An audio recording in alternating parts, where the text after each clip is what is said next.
We've been calling in donors this entire week. We've had blood drives scheduled at 2 high schools, but we just didn't get the blood types that we've needed.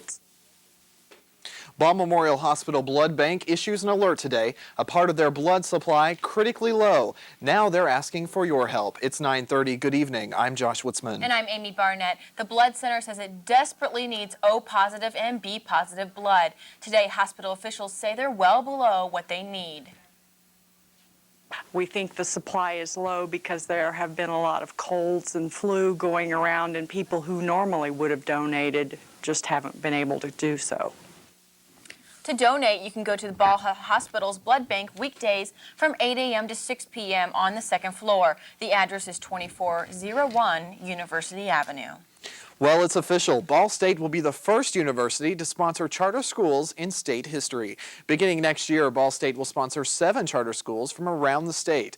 That means the university will decide on each school's curriculum and make sure the schools are following state guidelines. But what exactly are charter schools and what are the benefits? Teachers College Assistant Dean Ken Miller says they cost as much as public schools, but with more freedom to choose curriculum. We have to demonstrate very graphically that each student enrolled in the school is making continuous educational progress and that the school as a whole is showing improvement. Well, the benefit of charter schools is that it provides a choice, an option for parents in terms of where they want to send their children to school. Dr. Miller says charter schools can compete with each other for students, which will ensure better education. Alpha Tau Omega fraternity officials say mounting financial troubles will force them to put their house up for sale. Chapter President Glenn Warren says fewer recruits played a part in the problem. The 3-story house is appraised at about $450,000. The money will go towards paying off the mortgage. Even though ATO will lose the house, they say they'll still keep their charter. Drug testing could return to Muncie schools next year if administrators take advantage of Tuesday's state Supreme Court ruling. The High Court decided drug testing is constitutional as long as students are randomly selected. In today's Star Press, Muncie Superintendent Marlon Creasy says he's not completely sure if he'll implement drug testing, but either way, he's happy to see the courts uphold the decision. Creasy says he believes random drug testing can be a deterrent for students who use drugs. Changes at the Indiana State House could make your wallet a little thinner next year. A state budget deficit is forcing lawmakers to scramble to make up the difference. I had a chance to take a look at what could potentially be bad news for Hoosiers. It's tax time in Indiana, and while residents are filing for returns, the General Assembly is working on a plan that could affect next year's 1040s. The Senate has passed one bill and the House another version. Now they're headed to conference committee to work out the differences. It's going to be very tough for them to compromise in such a fashion that that bill can come out of conference and pass both the House and the Senate. So that's going to be an interesting process. Both the House and the Senate bills agree increases are needed on sales tax, cigarette tax, and riverboat gambling taxes. But the biggest difference may be with the homestead tax credit. The credit would save property owners money. Just how much money depends on which version is passed. The House version would raise the credit to 15%, while the Senate bill proposes 30%. Critics say the Senate bill doesn't do enough to solve the budget problems. It's really not, it's going to shift taxes around. It's really not going to add additional revenue that can help with our projected shortfall. However lawmakers resolve the differences, time is running out. The legislative session ends March 15th. For NewsCenter, I'm Amy Barnett. An Evansville hospital says it will settle 2 lawsuits filed over the death of a 9-month-old child. The child's family says his illness was misdiagnosed. St. Mary's Medical Center will pay the child's mother $250,000. It's the maximum amount for a healthcare provider to pay under Indiana state law. The family's attorney says the settlement doesn't bring closure because the hospital still won't admit they made a mistake. A former Indiana State Trooper accused of killing his wife and 2 children testified today. David Camp's wife and children were found shot to death at their Georgetown home in southern Indiana in September of 2000. Camp says he returned home from a basketball game and found his family dead. Camp was a state trooper for 10 years but quit about 4 months before the shootings.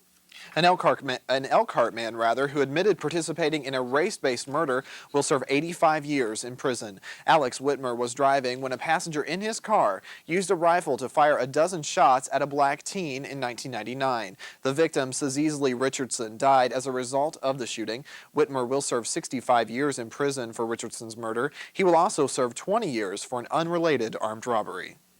A private group in Lawrence County is raising money for a 10 Commandments display that federal courts won't allow on the State House lawn. A representative from the 10 Commandments Foundation says they will try to buy land in Bedford to display the monument. The display will also include text from U.S. historical documents. Governor O'Bannon dropped efforts to set up a monument at the State House after the U.S. Supreme Court declined to hear the state's appeal. Gas stations across Indiana will need to watch the prices they're charging at the pumps a little more closely. Democratic Representative William Cochran of New Albany is seeking legislation that would permit the Attorney General to investigate and take action against retailers who engage in price gouging. Both chambers of the General Assembly have approved different drafts of the bill and are expected to reach a compromise this week. The proposal arose after some stations raised prices sharply within hours of the September 11th attacks. Well, Milan Willie joins us with a look at that first forecast. And Milan, spring break.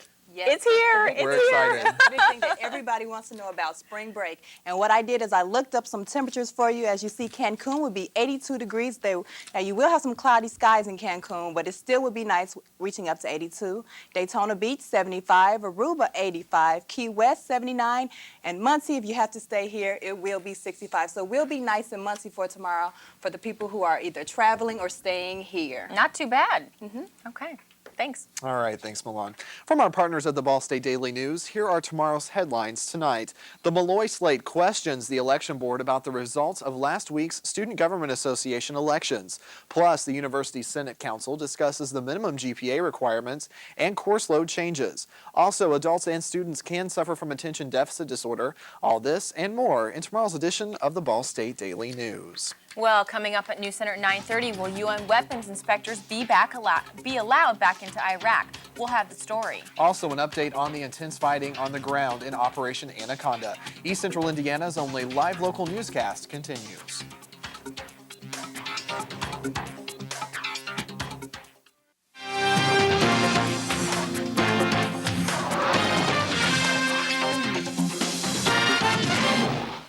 The confirmed number of dead Taliban and al-Qaeda troops in Operation Anaconda is 450. The campaign in Afghanistan began last Friday. The U.S. now has over 1,000 troops on the ground. U.S. officials are strongly denying local press reports that 500 enemy reinforcements have come in from Pakistan. However, they do acknowledge some reinforcements have crossed the border in recent days. There have been no additional U.S. injuries since Monday.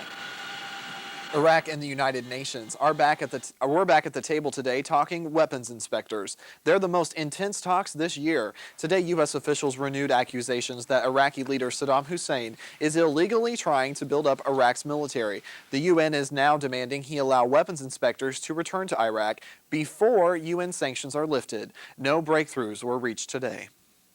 The federal government has announced the final rules for distributing federal cash to the victims of September 11th. The rules expand the number of eligible recipients and increases the amount they can receive. Jonathan Aiken has more from Washington. Changes in the compensation fund for victims of September 11th will mean more money for those left behind and more people eligible to claim benefits. The changes follow criticism from families and politicians alike that the original awards being considered weren't generous enough. The real pressure comes knowing this program better be just and fair because it really is the only real option open to these families. With these changes, on average, each victim's family will receive $1.8 million. Almost $200,000 more than first proposed. The main criticism of the first plan was in the amount of money set aside for non-economic losses, pain and suffering, or loss of affection. Many families didn't think it was enough. Now, each surviving spouse and child will receive $100,000, double what was originally offered. An additional base award of $250,000 per death doesn't change. Other claims based on a victim's lost earning potential will be handled on an individual basis. The changes make more injured civilians eligible for benefits and dramatically expands the number of rescue workers eligible for compensation and requires less medical documentation from those filing claims. Surviving partners of unmarried victims, and that would include fiancés or gay couples, would not be eligible for compensation. Feinberg says the fund cannot supersede differing state laws already on the books. And eligible families of illegal immigrants who died in the attacks won't be prosecuted just for coming forward to press their claims. So far, just a fraction of the 3,000-plus victims' families eligible for these awards have applied. Some may never file. Others may have been waiting for these changes to be announced before they do so. And still some may find it hard to equate in dollars the sense of loss that can be eased only by time and memory. Jonathan Aiken for CNN, Washington. A bomb scare at Los Angeles International Airport forced hundreds of passengers to evacuate the airport this morning. The evacuation took about 20 minutes, and everyone had to be rescreened once they returned to the terminals. This is the eighth consecutive evacuation. It's not consecutive, I'm sorry. It's the eighth evacuation at LAX in 8 days. Federal Reserve Chairman Alan Greenspan says an upbeat economy is on its way. He told Senate panel members today they can look forward to a recession recovery, but Greenspan is still cautious about the rebound. He says many influences could moderate the speed of the recovery. Well, Milan Willie joins us with weather. Tell you what, Milan, a little disappointed that Miami didn't make your first forecast because that's where I'm going, but we're going to have some good weather here in Muncie. Some good weather here in Muncie, but I'll have your complete details right after the break.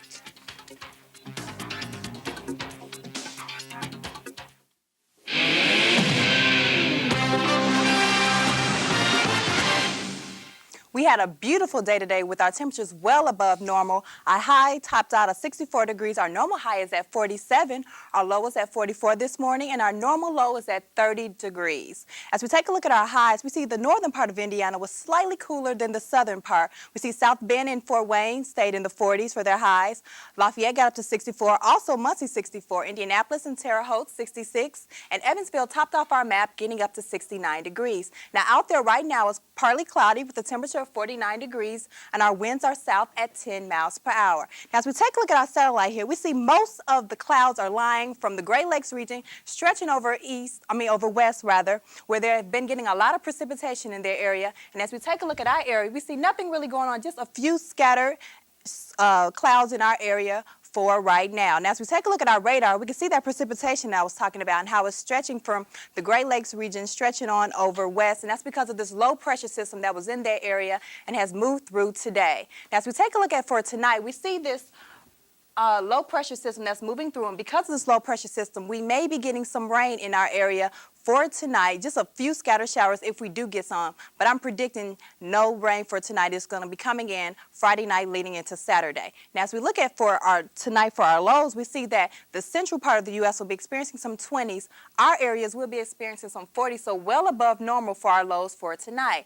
Right now, for tonight, it's going to be 44 degrees, cloudy out there with our winds southwest at 14 miles per hour. Now, tomorrow morning when you get up, you're going to be waking up to some mostly cloudy skies, and it will be quite windy out there. Look at our wind gusts southwest at 22 miles per hour, and our temperature will be at 42 degrees. Now, as we take a look at how this front is moving, we see it has moved through by tomorrow, and that, like I said, will be bringing some showers if we do get some, but the bulk of the rain will be coming in Saturday. So we can look forward to the rain on Saturday and a nice day unless we do get a couple sprinkles for tomorrow. Now, as we take a look at our highs for tomorrow, we see that we'll be experiencing some 60s in our area, and as you move more south, some 70s and even some 80s down in Florida. So if you're going somewhere for spring break, you have a great day to travel for tomorrow. Now, as we look at for tomorrow, what we'll be experiencing, if you're staying here in Muncie, we see there'll be partly cloudy with some possible showers. I'm just saying some possible because I'm not sure if they're actually coming through, because one of our radars show that they are and one says that it's not. So we're going to just say some possible showers there with a temperature of 65 degrees, and our winds are southwest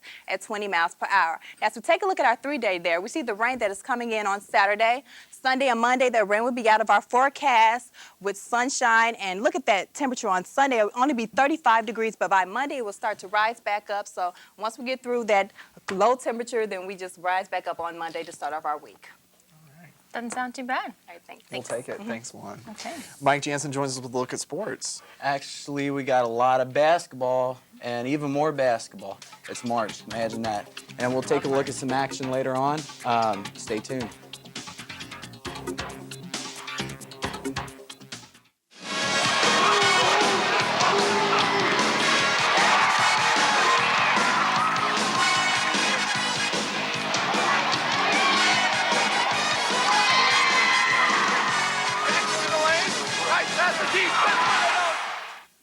The Ball State's men's basketball team was in action tonight in the quarterfinal round of the MAC tournament at Gund Arena in Cleveland. Their opponent, the Red Hawks of Miami. The teams played twice, splitting the wins this year. But tonight, add one in the win column for BSU. Ball State beat Miami 62-50. Leading Ball State was Theron T. Smith with 29 points. Next up for the Cards in the semifinals, the winner of the Bowling Green-Akron matchup being played as we speak. Game time is set for tomorrow at 9:30. Now we turn to the women's version of the MAC tournament at the Gund in Cleveland. The second-seeded Cardinals came away with a big quarterfinal victory over Eastern Michigan in blowout fashion, 83-57. The Cardinals will face the sixth-seeded Northern Illinois Huskies. Ball State advances to the semifinals for the second time in school history and the first time since 1990. The winner of the BSU Northern matchup will face the winner of top-seeded Kent State and fourth-seeded Miami in the championship game on Saturday. Play halted briefly in the second half of the Texas Tech-Texas A&M Big 12 tournament game today after an Indiana sports writer collapsed on press row. Bob Hamill, a close friend of Tech coach Bob Knight, reportedly suffered a low blood sugar diabetic seizure and is expected to recover. Conference tournament games also started across the basketball world tonight. We start out with first-round action in the Big 10 tournament. The Iowa Hawkeyes opened up against Purdue. Let's look at that action. In the first half, we have Pierre Maynard Lewis drives and he hits the jumper here. Iowa is up by 2. Brady Boy comes off the screen, knocking one down. Luke Record feeds Sean Soderleiter for the slam. 50-36 Iowa. Purdue is out in the first round, 87-52. Now Rick Pitino and the Louisville Cardinals try to make it into the big dance today on facing Marquette today. In the first half, Cordell Henry with the throw-up 3. And here it is with the throw-up 3, 40-27 Marquette. And we move on into later on in the second, Reese Gaines with the big 3 beyond the arc. Actually, that was a slam dunk. But Dwayne, the final score of that game, was 84-76. Marquette came away with a big victory over U of L today. Xavier and UMass we have in the Atlantic 10. In the second half, Kevin Fry with the easy 3 makes it 30-24 UMass. In the second half, Romain Sato with the big 3 knocks it down beyond the arc, 31-30 Xavier, rather. We move into the second half. Micah Brand with here's the big hook shot right here, 41-36 UMass. But they couldn't hold on. After an overtime, Xavier clinches it 65-59. In NBA news, New Jersey Nets point guard Jason Kidd was fined $5,000 on Thursday for making an obscene gesture towards the fans in Phoenix. Kidd flipped everyone the bird as he entered the tunnel while heading in the dressing room following Wednesday night's 89-87 loss to the Suns. Kidd booed loudly each time he touched the ball, had 10 points, 10 rebounds, and 8 assists on the game. Ooh, some rude action there. Is that enough basketball for you? Yeah. That is plenty of basketball. I think I love basketball. It's March. Okay. we're all caught up. Yeah. We know what's going on around the country. Thanks. Well, still to come at NewsCenter at 9:30, Milan Billy will have your wake-up weather for tomorrow. Plus, the makers of a popular electronic game system add a new feature to their product. Stay tuned.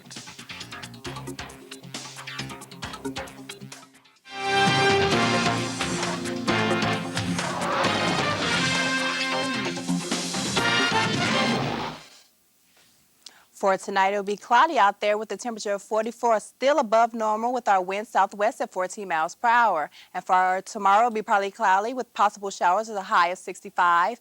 And for our 3-day, take a look at that, 55 on Saturday. Sunday, we're dropping down to 35, and on Monday, it'll be back up to 52 degrees.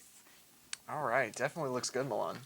Okay. All right. Well, PlayStation 2 owners will soon be able to add a new toy to their collection. Sony will unveil tools to allow players to take on opponents over the internet. James Hatorny has more. With more than 34 million consoles in North America alone, Sony PlayStation dominates at-home video gaming. Now it wants to connect its community of gamers. Expanding into the online arena is something that the consumers have been looking for. So in August, Sony will offer a $40 network adapter that plugs into the back of its PlayStation 2 console, allowing gamers to play each other over the internet. The adapter will automatically access internet providers, including Earthlink, AT&T, and AOL. It'll work with existing broadband connections, but also has a dial-up modem for slower analog access. Sony plans to introduce about a dozen network-enabled games in August, so current discs won't work online. And there won't be any monthly fees beyond the internet subscription. But games are just the beginning. That will be a small component of a variety of software offerings, whether it's motion picture, movies, music, and other entertainment content that's going to be available to the consumer through the PlayStation 2. Other game companies, including Microsoft, maker of the Xbox, and Nintendo, which produces the GameCube, also have grand visions of broadband and big subscription fees. But that could be years away. Until more homes are wired for high-speed access, Sony, at least for now, is content to let gamers play around for free. James Hattori, CNN, San Francisco. You know, those games don't look like what I had when I was a kid. They sure don't. Good I old remember when Atari and Nintendo. I know when Super Mario first came out. Well, thanks for joining us for NewsCenter at 9:30. I'm Josh Woodsman. And I'm Amy Barnett. NewsCenter 43 is an official CNN student bureau. We'll be off next week for spring break, but we'll see you again on Monday, March 18th for NewsCenter at 5:30. Have a safe spring break. Good night.